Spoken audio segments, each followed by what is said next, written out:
Ram Ram. India news Haryana देख रहे हैं आप। मैं हूं आपके साथ कीर्तिमान सिंह। बुलेटिन की शुरुआत करते हैं बड़ी खबर के साथ। इस वक्त की बड़ी खबर चंडीगढ़ से आ रही है। कैबिनेट की अहम बैठक हुई है।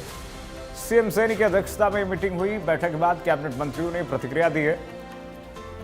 कई विभागों के मुद्दों पर चर्चा हुई है। बैठक में 8 एजेंडे रखे गए हैं। 7 एजेंडों पर मुहर लग गई है। वहीं आईपीएस आत्महत्या मामले पर राजनीति नहीं होनी चाहिए। कैबिनेट के सदस्यों ने कहा, परिवार के साथ हरियाणा सरकार खड़ी है। जो भी दोषी होगा बख्शा नहीं जाएगा। विपक्ष द्वारा राजनीति करना इस मामले में दुर्भाग्यपूर्ण है। चंडीगढ़ में सीएम नायब सैनी की अध्यक्षता में कैबिनेट की बैठक हुई। आईपीएस मामले पर राजनीति नहीं होनी चाहिए। इस दौरान कैबिनेट के सहयोगियों ने कहा, कैबिनेट की अहम बैठक में कहा गया कि जो भी दोषी होगा बख्शा नहीं जाएगा।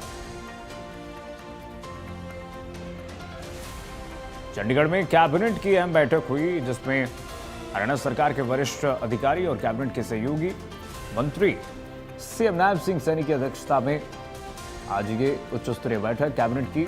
आईपीएस मामले पर भी बयान आया है। इस मामले पर कहा गया, परिवार के साथ हरियाणा सरकार खड़ी हुई है।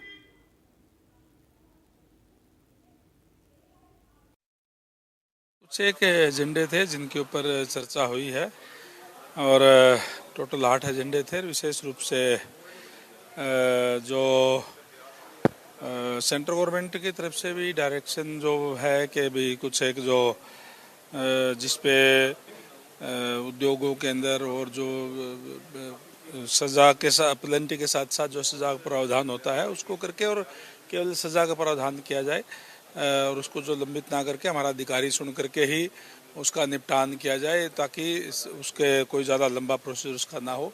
इस टाइप के एजेंडे थे जिसके ऊपर चर्चा हुई और उसको पास किया गया है। निश्चित रूप से इस देखिए कि ऐसा विषय है, दुखद घटना हुई है, इसमें कोई राजनीति जो है नहीं होनी चाहिए और विपक्ष जो है वो राजनीति करने का काम रहा है, जो दुर्भाग्यपूर्ण है। सरकार तो का स्टैंड तो पहले दिन से ही क्लियर है और माननीय सीएम साहब ने जब ये कह दिया कि कोई भी दोषी पाया जाएगा तो उसके खिलाफ कार्रवाई होगी, इन्वेस्टिगेशन का मामला है। नहीं, देखिए, बहुत सी चीज़ें जो शुरुआत में डेड लॉक थे वो हमने खुले हैं। कल कैबिनेट ने एक लाइन का एजेंडा पास किया कि परिवार के साथ पूरी कैबिनेट की हमदर्दी है और जो जो चीज़ पॉसिबल है इमीडिएटली वो सभी करेंगे। और वो कैबिनेट की मीटिंग के अनऑफिशियल कैबिनेट जो हमारी थी उसमें जो कुछ तय किया उस सारी बात को लेकर हम 2 कैबिनेट मंत्री माननीय कृष्ण कुमार जी और मैं, हमारे चीफ सेक्रेटरी और सीपीएस टू सीएम सभी वहां पर गए। देर रात तक वहां पर रहे, सुबह से वहीं पर थे। हम लगातार परिवार की सारी बातों को जो जो क्लियरेंस करने की जरूरत थी वो कर भी रहे हैं, परंतु एक डेड लॉक छोटा मोटा है उसको भी आज हम सॉल्व कर लेंगे। और पीएम नीतीश कुमार हमारी बहुत ही काबिल अफसर है। मेरे साथ तो जब मैं WCD मिनिस्टर था तब वो मेरे साथ 2.5 साल डायरेक्टर रही।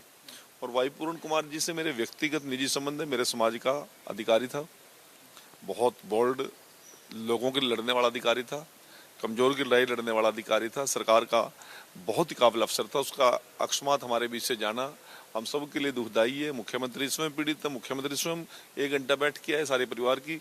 हम व्यक्तिगत एक एक बात की चर्चा कर रहे हैं, एक एक चीज की चिंता कर रहे हैं और आज लगता है समाधान हो जाएगा। कई सारे जो एजेंडे थे, 8 एजेंडे थे और तकरीबन एजेंडों पर वो हो गया, एक एजेंडे को डेफर कर दिया गया। विभिन्न डिपार्टमेंटों से जुड़े मुकदमे थे। अभी 8 हमारे एजेंडा थे, उनके ऊपर डिस्कशन हुआ और सभी पर सहमति हो गई, एक डेफर किया गया है।